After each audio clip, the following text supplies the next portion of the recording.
But it was the opportunity to serve as Luang Por's attendant that was to have the most profound effect. There was usually a lot of competition for the honor of waiting on him, but I was allowed to go to his kuti for the early morning chores before dawn. It meant getting up earlier in the chilly mornings, but I was inspired. The more I hung around him, the safer I felt. He would give me little discourses from time to time, keep checking to see how I was doing, ask me about my past, etc. I began to feel, here is somebody unshakable, like a mountain. To believe in God is to know that somebody somewhere is not stupid. It really seemed to me that I had found that somebody. He was to me what you always expect your father, family doctor, priest, teacher, Santa Claus and Superman to be, all rolled into one. He would keep on pulling rabbits out of the hat, teachings, things to do, medicines, whatever, so that the situation began to feel open-ended, like there were unlimited possibilities awaiting me, much different from the dreary path I'd imagined for so long.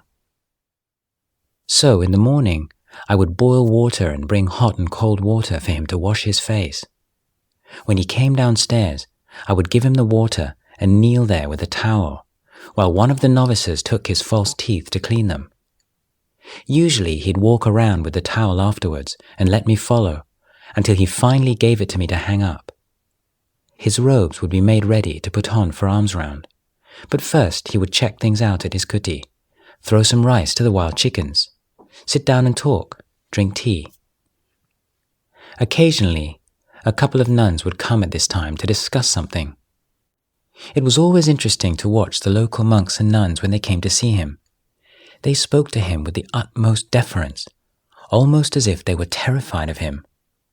With us Westerners, he was usually the kindly old man, though over the years I was to see him play many different roles. He could make you love him or hate him, feel respect, fear, doubt, or disgust for him, and he could juggle your mind states around quite rapidly. For me at that time, he was instilling faith.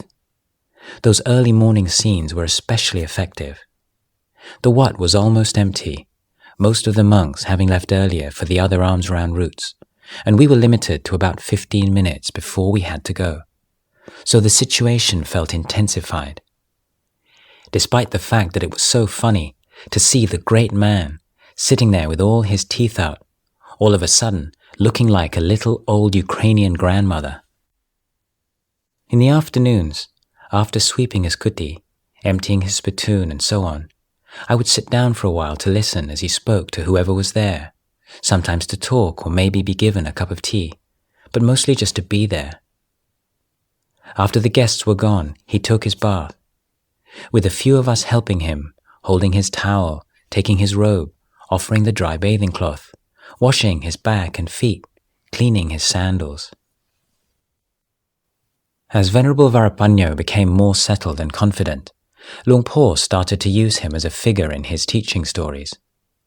Varapanyo usually filled the role of the fool, sometimes the fool who never got it right, sometimes the fool who sees the light. It was getting cold, and a monk who was leaving suggested that his kuti might be a bit more comfortable, since it was smaller and less drafty, so I moved. But it was near the wall of the wat, and the farmers would pass by with their buffalo in the daytime. This disturbed me because I was still convinced that meditation and noise don't mix. So after a few days, I moved back. Someone noticed, of course, the CIA has nothing on the monastic grapevine, and duly reported it to Luang Por. He questioned me about it, and over the years, I was to hear the story many times, expanded and embellished. He would often use incidents like this, somewhat tailored to fit his purpose, to teach. He would tell people about learning the mind's tricks, how it becomes bored and dissatisfied, always wanting something else. Take Varapanyo, for example. He came to Wat Bapong and was sitting in his kuti, but he wasn't happy. He moved all his things and went to live in the other kuti, but he wasn't happy there either. So he thought the first kuti was better and he moved back there. He always told the stories in a very gentle and funny way. Everyone would have a good laugh and he would make his point. It's the mind that does it all. Know your mind. March and April were the cruelest months for hot weather. The Western monks would drag themselves around, occasionally lapsing into daydreams of a cooling thunderstorm.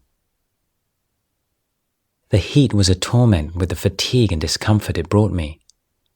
One afternoon, somebody brought iced drinks from town. I drank several glasses and felt so relieved that I soon started thinking, I could have my family donate an ice machine to Wat Pah Pong. It could be run on the generator a few hours each day, and we would always have ice. It seemed like a perfectly valid thought to me. Finally, I began to realize that the Buddha lived in the forest and did his ascetic practices without our modern conveniences such as ice, so I could probably endure and survive without it. I later told Luang Por of this episode I'd gone through in my mind. It became one of his teaching stories about how to contemplate situations to eliminate unnecessary suffering. Varapanyo was living in the forest and the hot season came. He was so hot he was really unhappy. All he could think about was ice. But then he contemplated, when the Buddha lived in the forest, did he have ice? No, he didn't. This was wisdom arising, so then he became happy. His problem was resolved.